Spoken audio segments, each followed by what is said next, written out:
예수님께서는 그 유명한 하나님 나라의 백성들의 원리 팔복에 대해서 말씀하신 직후에 오늘 우리가 읽었던 말씀에 대해서 가르쳐주고 계십니다. 그것은 예수님의 제자들의 정체성에 관한 것이었습니다. 그런데 여기서 중요한 것은 우리가 참으로 은혜의 원리를 발견할 수가 있습니다. 사실 예수님께서는 이것을 선포하실 당시에 제자들은 예수님께 부름받은 지 얼마 되지 않은 상태였습니다. 그러다 보니 아직 예수님을 위해서 뭔가를 행할 것도 없었습니다. 행하기에도 부족할 뿐더러 무엇인가 행함이나 공로라는 것이 있기 이전에 먼저 예수님께서는 그들의 정체성에 대해서 일방적으로 선포하고 계시는 것입니다. 그 정체성이 무엇입니까? 바로 세상의 소금과 빛이었습니다. 사실 이것은 은혜라고 할 수 있습니다. 왜 그렇습니까? 은혜라고 하는 것은 뭔가 받을 자격이 있어서 주는 것이 아니라 받을 자격이 없음에도 불구하고 일방적으로 위에서 아래로 내려주는 것을 우리가 은혜라고 하는 것입니다. 예수님께서는 제자들을 부르신 지 얼마 되지 않아서 그들을 세상의 소금이다, 너희는 세상의 빛이다 라고 부르시고 일방적으로 선포하고 계시는 것입니다. 이를 통해서 우리가 분명히 알아야 하는 것은 주님께서 부르시는 이 부르심은 부름받은 자의 조건이나 상태를 보지 아니하시고 일방적으로 불러주신다라는 사실입니다. 오늘 본문 말씀에서 예수님께서는 제자들을 독특하게 부르시고 계십니다. 그것이 무엇입니까? 바로 세상의 소금입니다. 겉보기에는 그냥 흰 가루처럼 생겼지만 입에 넣으면 아주 짠맛을 내는 소금이다 라고 주님께서는 말씀하고 계십니다. 여기서 우리가 주목할 것이 있습니다. 예수님께서는 우리를 어떤 소금이라고 부르시고 계십니까? 세상의 소금이라고 말씀하고 있습니다. 우리가 비록 소금이고 소금의 역할을 감당해야 하지만 그냥 소금이 아닙니다. 여기에서만 소금이 아니고 교회에서만 소금이 아닙니다. 세상으로 보냄을 받은 소금이다 라는 뜻입니다. 마치 소금이 음식에 들어가야 짠맛이 나는 것처럼 우리 역시 세상 가운데에 들어가야 비로소 소금의 역할을 감당할 수가 있다라는 것입니다. 여기서 기억할 것은요, 우리는 세상 가운데에 보냄받은 세상 가운데에 살고 있는 세상의 소금이다라는 겁니다. 여러분들이 정말 소금의 역할을 잘 하는지 세상에 나아가 보면 잘 알게 된다라는 것입니다. 여러분 기억하십시오. 우리는 세상의 소금입니다. 그런데 여러분 궁금한 것이 있습니다. 왜 하필 소금이라고 부르셨을까요? 이 세상에 좋은 것들이 참 많이 있지 않습니까?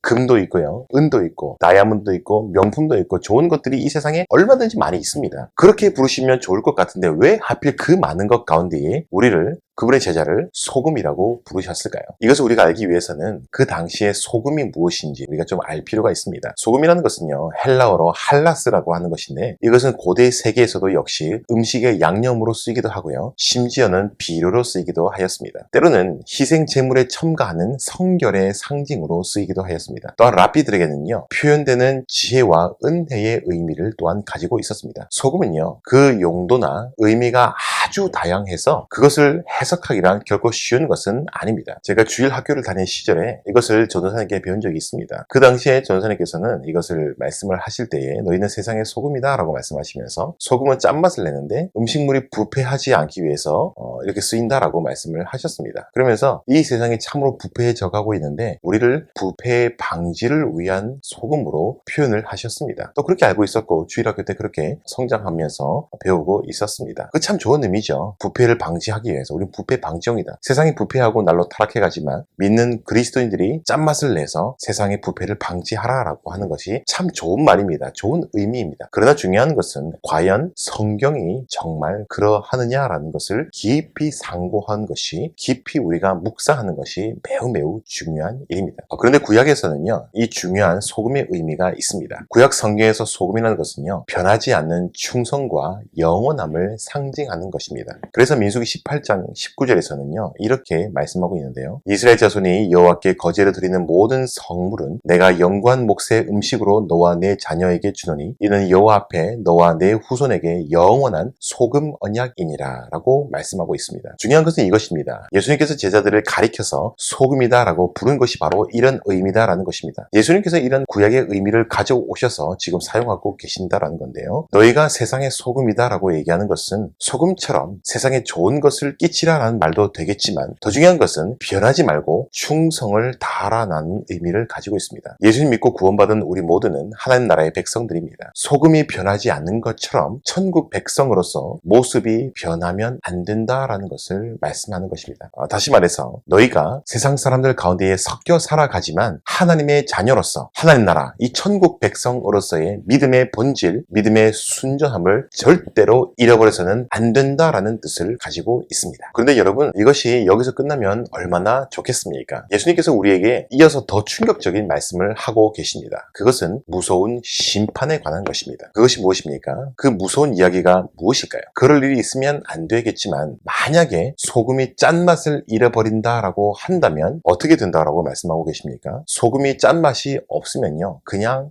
아무 용도도 없는 흰 가루에 불과한 것이지 더 이상 소금이 아닙니다. 더 이상 쓸 곳이 없습니다. 그래서 어떻게 된다라고 말씀하고 계십니까? 아무 쓸모없는 흰 가루일 뿐이니까 밖에 버려져서 사람들에게 밟힌다라고 말씀하고 계십니다. 이것은 아주 심각하게 모욕을 당할 것이다 라는 무서운 경고의 말씀입니다. 예수님 당시의 소금은요, 우리가 생각하는 소금과는 조금 달랐던 것 같습니다. 당시의 소금은 온갖 불순물이 섞여 있는 소금이라고 생각하시면 되겠습니다. 그래서 혹시나 보관을 잘못하면 이 소금의 짠 성분이 다 없어지고 흰 가루만 남는 경우도 있었다고 합니다. 겉보기에는 소금처럼 똑같이 생겼지만 소금이라 또한 불립니다. 하지만 전혀 짠맛을 내지 못했다라는 것입니다. 이러한 소금은요, 더 이상 소금이 아니기 때문에 사람들에게 버려지고 길가에 버려져서 밟힐 뿐이다라는 것입니다. 마찬가지로 우리가 교회에서만이 아니라 세상 밖에 나가게 됩니다. 학교에 가고요, 학원에 가기도 하고요, 직장에 가기도 하고, 친구들을 만나서 밖에 사람들을 만나 그들 가운데에 함께 있게 됩니다. 바로 그때에 우리가 천국 백성, 하나님 나라의 백성들, 하나님의 자녀라는 사실을 기억하고 정말로 천국 백성, 하나님 나라의 백성, 하나님의 자녀로서 우리가 살아가야 한다라는 것입니다. 우리가 말하는 것이나 우리가 행동하는 것이 정말 구원받은 사람 같고 하나님의 자녀 같이 행동해야 한다라는 것입니다. 하나님의 말씀을 지키는 모습을 그들 가운데에 보여야 한다라는 것입니다. 그런데 만약에 교회에서 예배를 드리고 나가자마자 세상에 믿지 않는 사람들과 똑같이 행동하고 똑같이 말을 하고 다니고요, 세상 사람들과 별반 다를 바가 없다면 그것이 과연 무슨 소용이 있겠습니까? 맛 잃은 소금, 쓸모없는 소금에 불과합니다. 이런 사람들은 소금의 역할을 감당하지 못하니 하나님의 심판을 면할 수가 없다라는 것입니다. 아무리 교회를 다니고요, 예수님을 믿는 사람이라고 하더라도요, 마지막 날에 하나님의 심판을 받게 되는 사람이다라는 무서운 경고의 뜻을 가지고 있습니다. 그러나 만약에 여러분들이 세상 친구들 가운데에 들어가서 소금이 짠맛을 내는 것처럼 예수님 믿는 사람의 냄새를 내고요, 예수님을 믿는 사람처럼 행동하고 말한다면 세상 친구들이 처음에는 이상하다고 놀리지도 몰라요. 하지만 그들은 곧 여러분들을 정말 인정하고 정말 내가 믿는 하나님은 정말 대단하시구나 라고 하며 하나님께 영광을 돌리게 될 것이다 라는 것입니다. 제가 여러분에게 간증을 하나 좀 해드리고 싶습니다. 제가 대학을 다녔을 때 일인데요, 대학을 가면 참 많이 하는 것 중에 하나가 무엇입니까? 바로 술입니다. 여러분, 제가 질문을 할게요. 예수 믿는 사람들은 술을 먹어야 될까요? 먹지 말아야 할까요? 본질적으로 말씀드린다면 먹어도 되고 안 먹어도 됩니다. 근데 중요한 것은 여러분, 크리스천들은 술을 먹으면 안 됩니다. 왜냐하면 술 자체의 문제가 아니라 술을 먹는 것 자체의 의미가 아주 다르기 때문입니다. 여러분, 예수님을 안 믿는 사람들이 여러분들을 무엇으로 평가하는지 아십니까? 여러 가지가 있겠지만요, 그 중에 하나가 이 사람이 과연 술, 담배를 하는지 안 하는지를 가지고 여러분들이 진짜 예수 믿는 사람이냐, 예수님을 믿지 않는 사람이냐고 믿지 않는 사람들은 보게 된다라는 것입니다. 이런 이유 때문에 술 먹는 문제는요, 단순히 술을 먹고 안 먹고의 문제가 아니라 믿지 않는 사람들 앞에서 여러분들의 정체성, 여러분들의 신앙 고백의 차원까지 나아가야 한다라는 것입니다.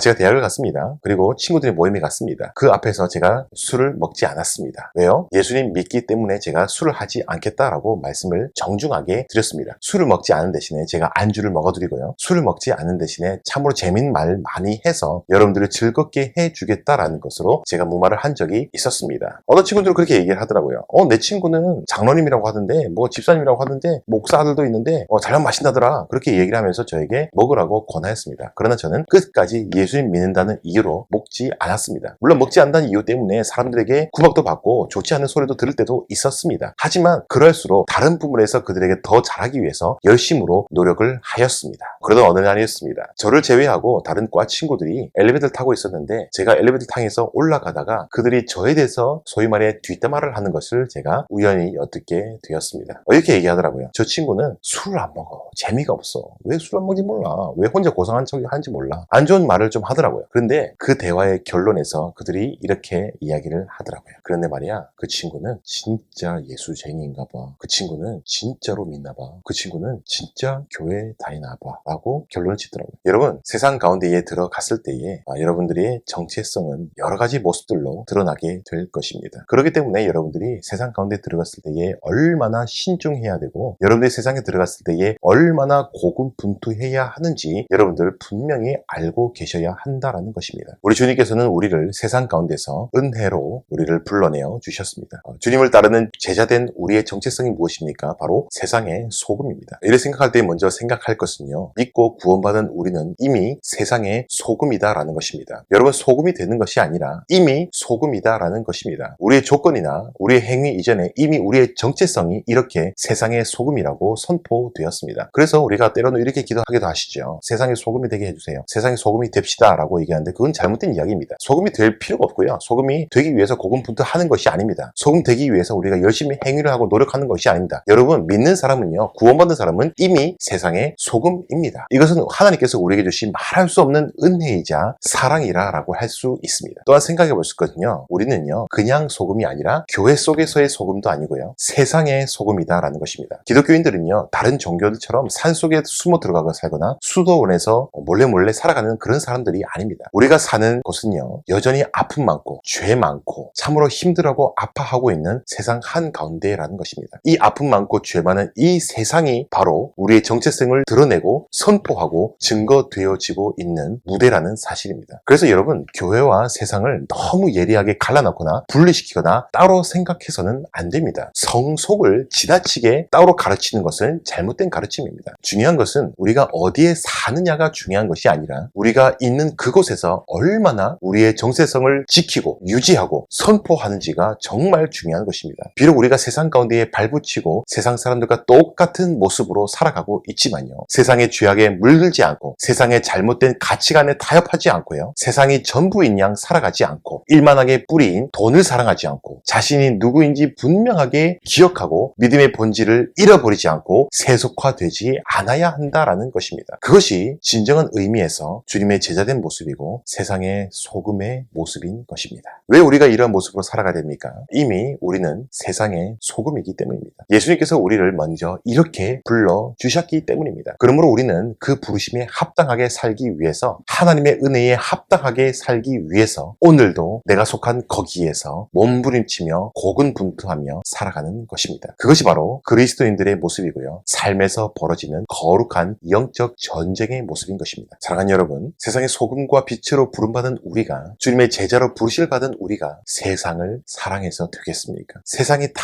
거짓말을 따라간다고 해서 우리가 거짓을 따라가면 되겠습니까? 세상이 다 돈이 최고다, 돈을 사랑한다고 해서 그 돈을 벌기 위해서 남을 짓밟아야 한다고 가르치는 것을 우리가 따라가면 되겠습니까? 나만 잘 살면 그만이고 내가 좋으면 옳다라는 이 세상의 잘못된 진리를 우리가 따라가면 되겠습니까? 결코 그럴 수 없습니다. 그렇게 살면 안 되고요, 또한 그렇게 살아갈 수가 없습니다. 우리는 은혜로 부르심을 받은 하나님 나라의 백성들이고요, 천국 백성들이기 때문입니다. 비록 우리가 세상 가운데서 거하며 살아가지만요, 세상을 따라가지 않고 오히려 하나님의 말씀을 따라가고요, 하나님의 말씀에 잇대어 살아가고 하나님과 이웃 사랑의 원리를 따라 살아가면서 이 세상을 향해서 하나님의 거룩한 빛을 비추어야 하지 않겠습니까? 바라기는 오늘 이 말씀을 기억하시고 자신의 정체성을 다시금 기억하시기를 바랍니다. 여러분들은 세상의 소금으로 부름받았습니다. 남아있는 우리의 모든 인생 동안 우리가 속한 그곳에서 하나님 나라와 그분의 영광을 드러내며 사는 저와 여러분 될 수 있기를 간절히 소망드립니다. 또한 우리의 모습을 통하여서, 우리의 착한 행실을 통하여서 많은 믿지 않는 사람들이 하나님께 영광 돌릴 수 있으며 우리를 통하여서 하나님 나라를 그들이 바라볼 수 있고 주님을 찬양할 수 있는 그러한 축복이, 그러한 은혜가 우리 모든 삶 가운데에 있을 수 있기를 주님의 이름으로 간절히 소망드립니다. 감사합니다.